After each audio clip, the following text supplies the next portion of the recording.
Hello, welcome to Coaching with Tally. Did you know that it is your job to teach people how you want to be loved?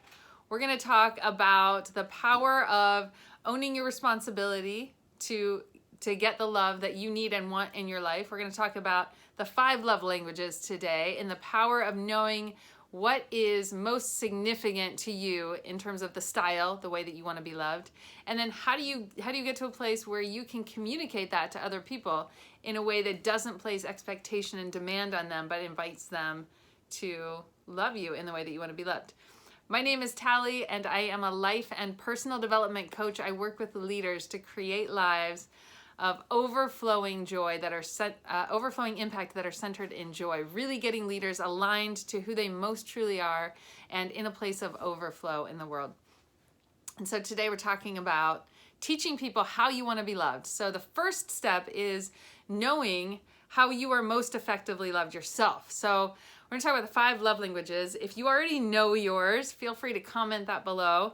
If you don't, I'm going to go into what are the 5 love languages and how can you identify what is yours, and then also really helpful to know what are the love languages of the people who are closest to you in your life. Because when you know what yours are and you know what the people in your life and your close circles are, you can ask for what you need and want more effectively, and you can seek to learn how to meet the other person's needs more effectively.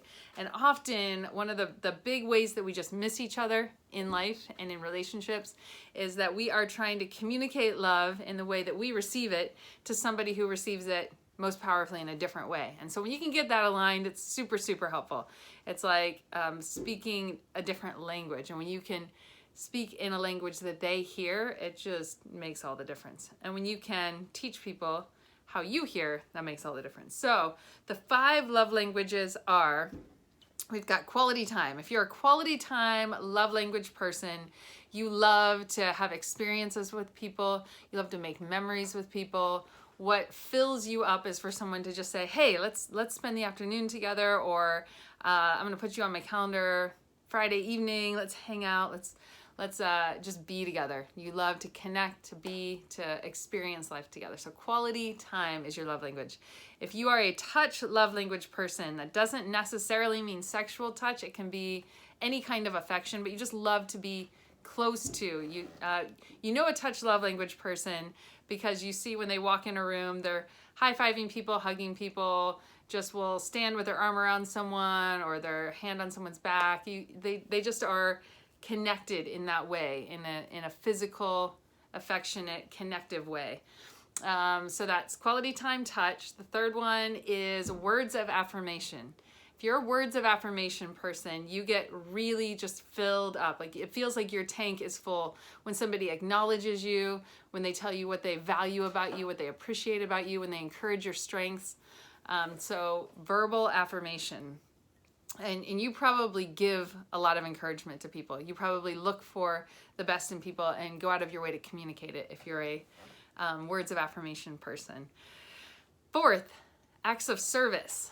So if you're an acts of service love language person, it means so much to you when someone comes alongside and helps take some of your responsibilities off of your plate. If they do the dishes, or they take care of your car for you, go get it washed or maintained, or if there are just a task list of things that you have and they come in and say, let me help with that. You know, they just go out of their way to do things that feel really supportive and helpful, and that just fills you up. You're most likely an acts of service person.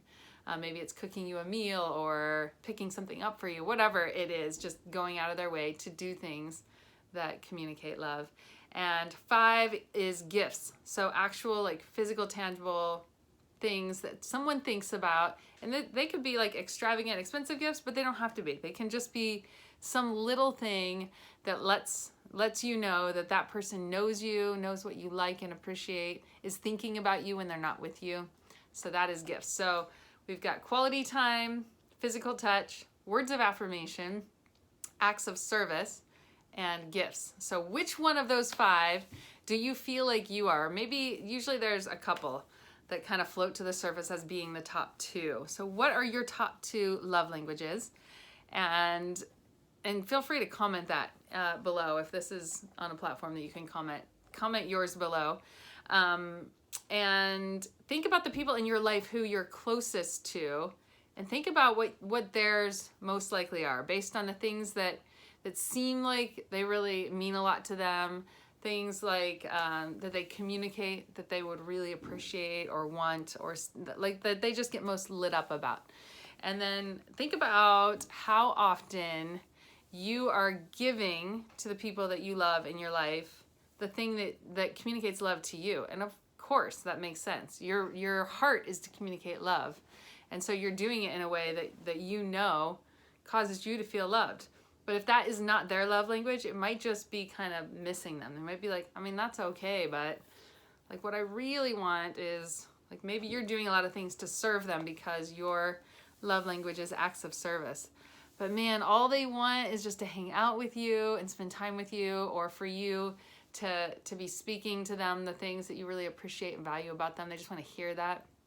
Or they just want you to like cuddle up and sit next to them on the couch and watch something together. I don't know. Like, what are the things that they seem to really appreciate the most? And if you don't know, like, have a conversation about it. This is such a fun date conversation if it's in a romantic relationship. This is such a fun a conversation to have with your kids or a parent.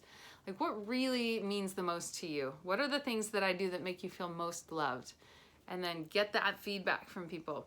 That's one of the things. I had a client this last Saturday, so I don't know, a few days ago, and her birthday was coming up, or it was her birthday week, and she was like, you know, like for my birthday, I really don't want a bunch of stuff. What I really, like, what would mean the most to me is if all of my friends would just tell me the things that they love about me, or the things that I do that really make a difference in their life. Like, I would be so filled up by that. So I'm like, awesome, you're a words of affirmation love language girl. So that is so great to know about yourself. And what if you just like wrote a list right now while we're on the phone, because we were on a call, like of your top 10 people, the 10 closest people to you in your life. So she did that real quick.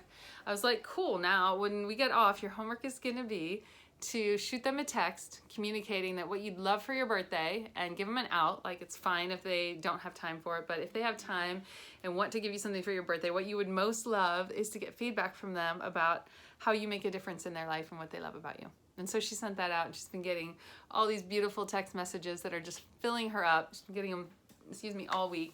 And so that is a really powerful example of knowing what your love language is and then communicating it in a way that someone can actually meet that need. And you will build more trust in your relationships when people can count on you to be responsible for you being filled up. When they know that it's not something that you're putting on them, whether it's directly or subconsciously. If you are kind of placing demand on other people to fill you up and to meet your needs, that is going to be felt in the relationship, and it'll feel unhealthy, and it'll feel like pressure and not that much fun.